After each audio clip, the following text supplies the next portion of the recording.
Hello, and welcome to the Eve Reader Podcast. My name is Zendane, and this is Episode 9, End of the World, Chapter 6, World on Fire. As he watched his crew slowly bring the end of the world to light, Antar found it increasingly difficult to see this as anything but the end of himself. A long time ago, he had realized that the full extent of a life demanded the experience of both pleasure and pain. He had explored the darker side with fervor and reveled in what he had found. With the Blood Raiders, he had found not only the other, missing side of his own self, but fellow souls who shared that same drive. Religion and hedonism were finally combined into a cult to the individual that nonetheless presented Antar with the strongest tie he had ever felt to any group of people. He had found himself home at last. Part of those ties had been the mutual hunger for more, which no one truly thought would ever be sated. It was a real but unsated pleasure of anyone's life to have a mission that would not be completed, for if they were to reach the end of the road, there would be nowhere else to go. Antar walked through the ship, inspecting its metal interiors. He stroked a hand over a cold wall. This dead thing was the end of the Blood Raiders. Once your dreams had come true, Antar reasoned, all you wanted would be gone, and you would have nothing left to do but die in resigned silence. The mass harvesting would fulfill every possible demand the Sani Sabak could possibly have for blood, and if they were to find their thirst rising to ever greater heights, the power of the superweapon, wielded correctly, would establish bleeding farms great enough to utterly quench it. They were done. Antar had not foreseen this end for himself. He had expected to go out in fire. So when a watchful crew member reported a Thucker vessel creeping in, and when he saw where the Thucker ship was headed, not for their vessel, but for the drones in the hive, he smiled and then grinned so wide he had to turn away. And he told his people not to worry. Most of New Eden would never know the horror of Antar's deeds or the bravery of the Thucker crew. They would only know of the cataclysm which followed and the pain of millions as they suffered a fate that would satisfy even the most devoted Blood Raiders' thirst for widespread destruction. There was no pain for Antar or Khotan. Existence for the crewmen aboard both ships had ceased without their being aware of its instantaneous termination, as the constituent particles of their physical selves were torn apart and scattered into the void at velocities approaching the speed of light. It was just as well for them. Of all the people touched by the event they had triggered, theirs was to be the most humane fate. For neither captain knew that the immense stock of Isogen 5 which detonated before their eyes was entangled with numerous stockpiles in even greater quantities, assembled for a very specific purpose and deliberately scattered throughout the New Eden cluster and beyond. Nor could they know that the ancient race which had placed them there possessed not only a vision beyond the grasp of today's science, but also the technological advancement necessary to realize its potential. But all tools, no matter how simple or complex, possess a duality of purpose. Fire can provide life-giving warmth, or it can burn the flesh from the bone. Location: Solar System Salin, Project Cassandra Astrophysics Monitoring Control Room, 12 meters below the surface of Planet 1. "I'm sure this was covered during orientation," Dr. Garcia stated, loud enough to draw the attention of other staff from the CREM facility. "But Cassandra would tell you if there was a problem." The young technician squirmed in his chair. As the newest member of the team, he would have preferred to not be the one to announce that the most advanced solar monitoring system of the Federation had just gone inexplicably offline. Yet the protocol for managing this kind of situation was unwritten, and so pressing the equivalent of a panic button seemed a reasonable course of action. Now every senior researcher in the facility was standing shoulder to shoulder in the Weather Operations Center, waiting impatiently for an explanation that they didn't expect to be worth their time. The watch officer muttered a curse. "Scope just picked up on it," he growled, shaking his head. "Must be a slow news day. Goddamn eavesdroppers." Dr. Garcia's glare was burning holes into the new recruit. Everyone in the room figured he'd be bounced back to the university within the hour. "Show us what you have." The tech briefly explained his actions before resorting to the playback. The telemetry had to be slowed down to frames just fractions of a millisecond in length so everyone could see it. Every sensor in Cassandra's advanced suite of solar monitoring gear had spiked to impossible levels: subspace, gravimetric, electromagnetic, and more, detected from the high polar orbit of the satellite's pass over the O-type star half an AU from where they were standing. The source of this frantic energy release was a powerful explosion, roughly triangulated to a location between the planet and the sun itself. Cassandra's last report was that the potent magnetic field of the star had drastically realigned itself toward the explosion. Dr. Garcia blinked. "Impossible," he mumbled. "Stars can't do that." As if remembering something urgent, he glanced at his watch. "How long ago did this happen?" The technician checked his instruments before answering. "About 3 minutes ago." Location: Solar System Salin, Planet 1, 5 kilometers below the surface. It seemed like an unlikely place to build a thriving metropolis. Devoid of any atmosphere, Salin 1 was a hellish world whose daytime surface temperature soared high enough to turn lead into molten slag.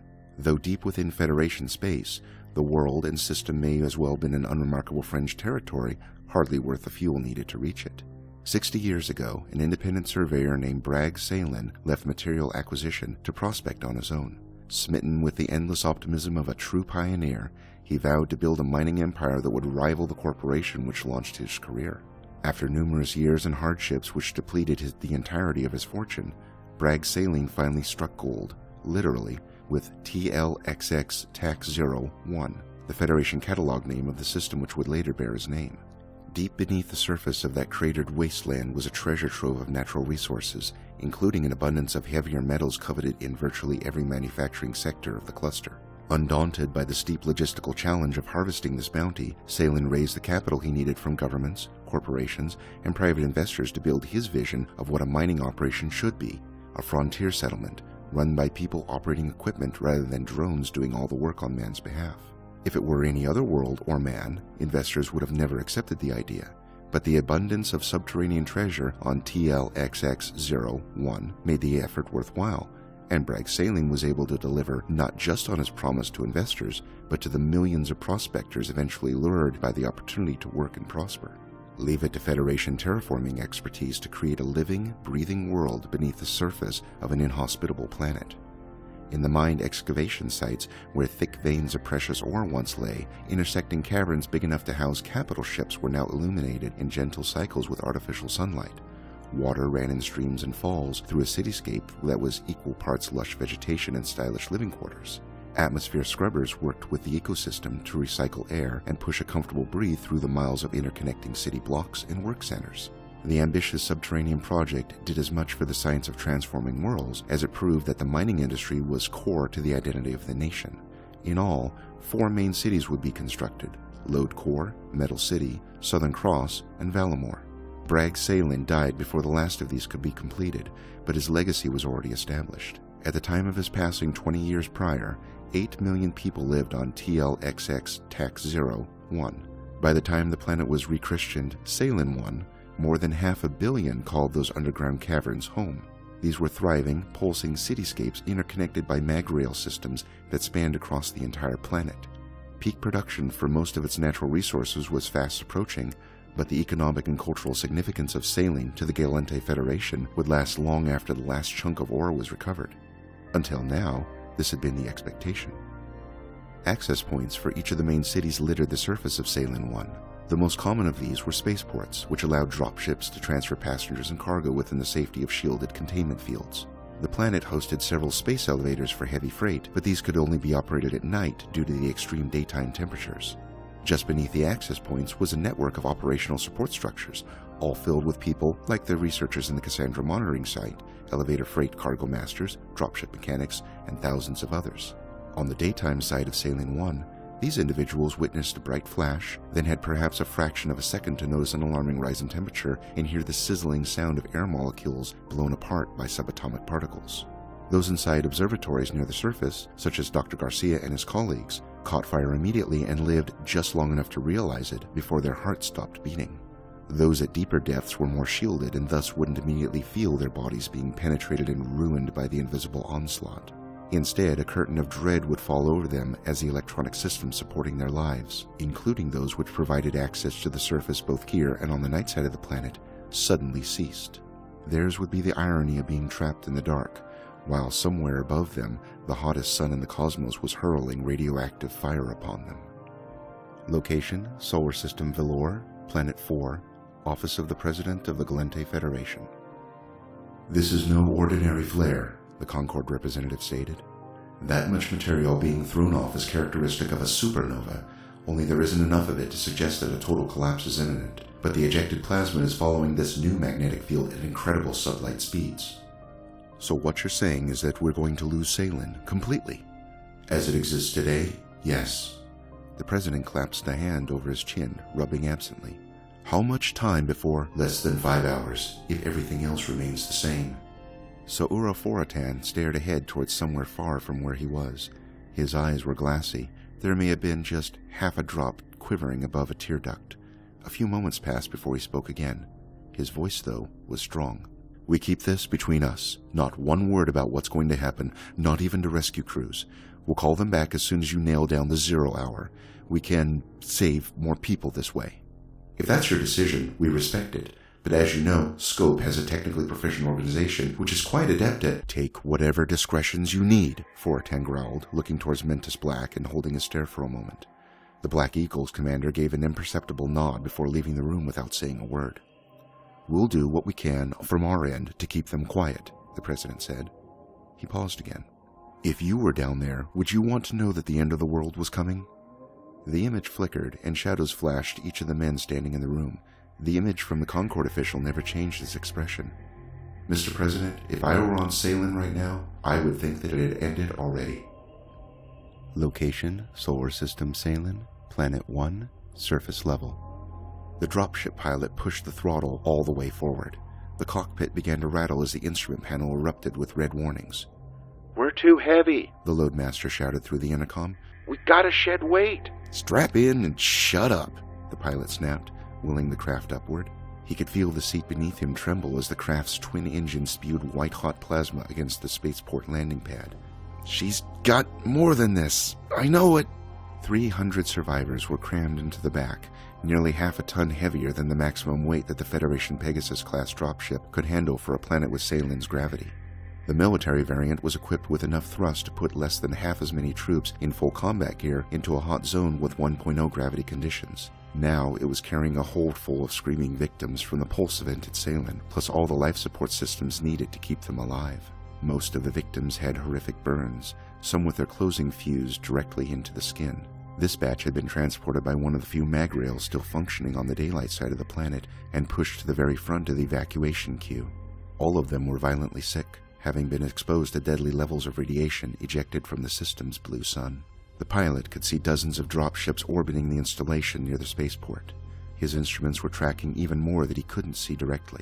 Local tower control was completely overwhelmed. Most of the pilots were either relying on broadcast telemetry from carriers overhead or on their own skill and vision to avoid collisions. All of them were jockeying position to land, take on survivors, and get off as quickly as possible.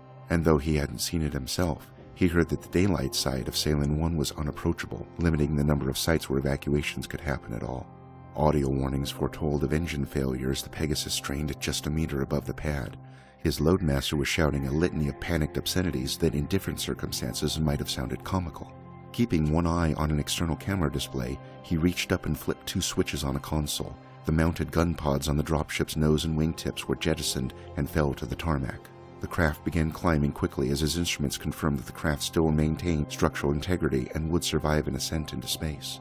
He was barely clear of the spaceport when another dropship nestled into the pad, staying clear of the discarded bubble turrets. Even though it was night, the surface of the sprawling spaceport was shimmering in heat. From the infrared vision in his helmet visor, it looked like the surface of hell. The Pegasus accelerated upwards, and as soon as its hold was clear, it was going to return for more survivors. Location, Solar System Velour, Planet 4, Office of the President of the Gallente Federation. Every affected system had a Type O star, the scientist stated, and it appears that every single one of them had an identical event. President Foratan was beside himself. Identical? Where else is the loss of life so high? Salen 1 was the only world with a notable population, the advisor said. Blue star systems tend to be devoid of surface life. It's just to get to the point. The scientist blushed. The point is, it's not over yet. This main sequence anomaly was just the beginning, but it was set into motion by something else, something connected to these subspace bursts. It triggered a chain reaction that we're struggling to understand. It's as if the fabric of space and time itself had been wrenched from beneath us. The scientist's hands were trembling, but he had earned the attention of everyone in the room. "All right," the president said. "Spell it out for us, but quickly." In a futile attempt to calm himself, the scientist inhaled deeply before starting. 3 other systems besides Salin reported multi-frequency burst activity just prior to the solar event. All of it was high-energy electromagnetic radiation, the kind of energy released in massive stellar events, but each location is spread across the cluster, and there are probably more locations than we know about currently. Prominent beads of sweat had formed beneath the memory implants in the scientist's brow as the weight of the Federation's highest authorities bore down on him. "Go on," the president said. "We've detected multiple instances of point defect turbulence in systems unaffected by these main sequence anomalies." "Wait," 410 interrupted.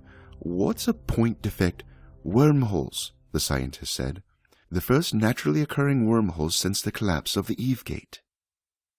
Location: Solar System Amar, Imperial Palace, Dam Torsad, Amar Prime. "No matter how hard I try," Empress Jamal Serim said softly, her clothes drenched with sweat. "Death follows me everywhere I go." Caretaker drones gently helped her sit upright in the bed of her chambers. Servants no longer looked after her when she confronted her demons. Lord Victor ended that practice not for concern of their safety, but to keep her private affairs as far from the public eye as possible. "We won't know the full extent of the damage for some time," he said, taking a flask of water from the drone and handing it to her. "You're sure that the Sansha weren't the target of your adversary?" "No more than Salin, or the Great Wildlands, or anywhere else this catastrophe has stricken," she said, accepting the water and downing it. "Yet even this is nothing compared to what is to come." Victor raised an eyebrow. The Sansha were always a prime surveillance and acquisition interest for Imperial intelligence. Their advances in cybernetic technology provided the live realization for the kinds of medical experiments that Amarian scientists could only dream of. The Sansha have long known that they were being watched, and that errant ships had been captured and dissected by Victor's own men from time to time. He wondered if the Empire would be blamed for the destruction of one of their worlds. "They won't," Jamal answered, hearing Victor's thoughts as if they were her own. "They don't mourn their dead the way we do. And besides," a drone extended an arm to help her stand. It was a strange sight, seeing a woman this physically strong rely on a machine just to stand on her feet. "They'll be looking in the same direction as us for answers. Far, far away from New Eden."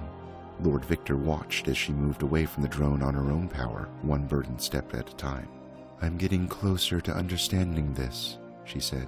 "I wish Marcus could see what the Empyreans are about to discover. His work would be vindicated." "My lady, I don't understand." "You don't need to," she said, waving him away.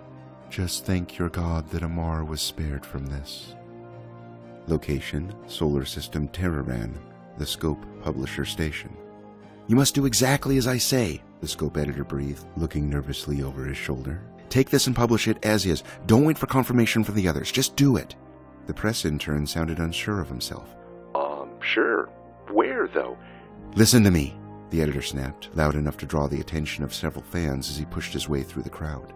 The station promenade was packed for the regional skyball playoffs, but the mood was more subdued than usual as word of the crisis unfolding in Salin spread. The editor was under no delusion that he could escape his pursuers by coming here. He hoped only to slow them down, and that this intern would do what he was asked before they got to him as well. "Push this report directly into the international feeds. Bump everything else off the queue. This takes flash priority. Do you understand?" Flash priority? Sheesh, I don't have the clout to do that." An unruly fan bumped shoulders with the editor, spinning him halfway around. His heart stopped beating for a moment. "I've changed your access. You've been authenticated. You can send flash." He could see them, 3 men in black coats. The crowd was separating for them. "Millions of people are counting on this. Send that broadcast before it's too late for them." Okay, I'm in the system, and the flash with your ID is queued. Confirm it?" "Yes, ah!" Thankfully, the explosion of pain in his lower back was short-lived, as the motor functions and everything from his neck down simply froze. He saw himself collapse awkwardly. The impact probably did some physical damage, but he felt nothing. The attack had come from behind, probably a Z-stick, he thought, watching the Black Eagles reach out to confiscate his earpiece and datapad. He could tell they weren't being gentle with his incapacitated carcass as they dragged him back through the promenade. They would fabricate a charge against him, but it couldn't hold him for long. Mentis Black and his cronies would face a barrage of protests and legal threats from imprisoning Scope reporters, and they were fully aware of it. Which means the ends must justify the means. There was no question that Salin was doomed, and there was no question that the people had a right to know about it. The editor hoped the message was delivered to the world like he asked, and he wondered why doing the right thing was always so difficult. Location, Solar System Vellore, Planet 4, Office of the President of the Gallente Federation. We don't know where they lead, the scientist continued, or what we'll find once we're there. For the first time since the crisis began, the President began to face the cruel possibility that what was unfolding could somehow be larger than what had happened on Seylan. These wormholes, warships can enter our sovereign space from them? Yes, and though we can't predict where they'll appear, we can say with reasonable confidence that their stability will be affected by the mass that passes through them. Capital ships? Possibly, but not an entire fleet. Not an entire fleet, the President repeated, pacing back and forth. But, say, a pact of cloaked marauders using a direct portal between Luminaire and New Caldari? Yes, or between Luminaire and a system that's not even in this cluster. The President straightened his posture. His face was gaunt, but he kept his demeanor rigid. Admiral Ranchel, how agile is your fleet deployment among the border zone? The voice, carried by speakers in the office walls, was loud enough to be heard in the hallway outside. The strength of our defenses won't be compromised so long as the frequency of wormhole appearances is consistent. As far as location goes, if we can scan it, we can kill it. But we will not pursue a retreating force, not without assurance of where our assets will wind up. Very well. How many have we rescued from Seylan? Just over 500,000. Everyone in the room saw the color leave Suoro's face. A limited number of undestroyed landing sites makes it difficult, Admiral Ranchel added, his voice subdued. Given the amount of time remaining, we may be able to double that figure, but not much more than that. No one said a word. The President stood, surrounded by his closest advisors, completely helpless to do anything more. Keep doing the best you can, he said. Have you? The Chief of Federation Intelligence interrupted the President. Mr. President, he gasped, I'm looking at the latest feed from Scope. It seems Mentis was too late. Location, Solar System Seylan, Planet 1, surface level. Wave off! Turn back! Wave off or you're a dead man! For the third time, the Pegasus was hovering just meters over the landing pad. Its pilot could see people rushing the gantries, trying to get into the spaceport's boarding area. We're out of time. We need to jump out of this system. His carrier dispatch screamed. His mind wandered as the craft hung in the balance between life and death. Someone in that throng of people had surely given up his place to let a wounded man into the last dropship that would ever touch down on Seylan. Someone's act of kindness in the midst of a terrible nightmare would be his noble end. That person was right there, so close to where he was. For God's sake! We jump 2 minutes. You're going to get left behind. Get back! Without his conscious approval, his hand pulled back on the stick. The dropship was responsive, eager to fly to the carrier above, and then away from the approaching wall of fire that would bring about the end of the world. The hold was empty, save for the single loadmaster standing among rows of empty seats, covered with the blood and gore of those whom fortune or kindness had spared.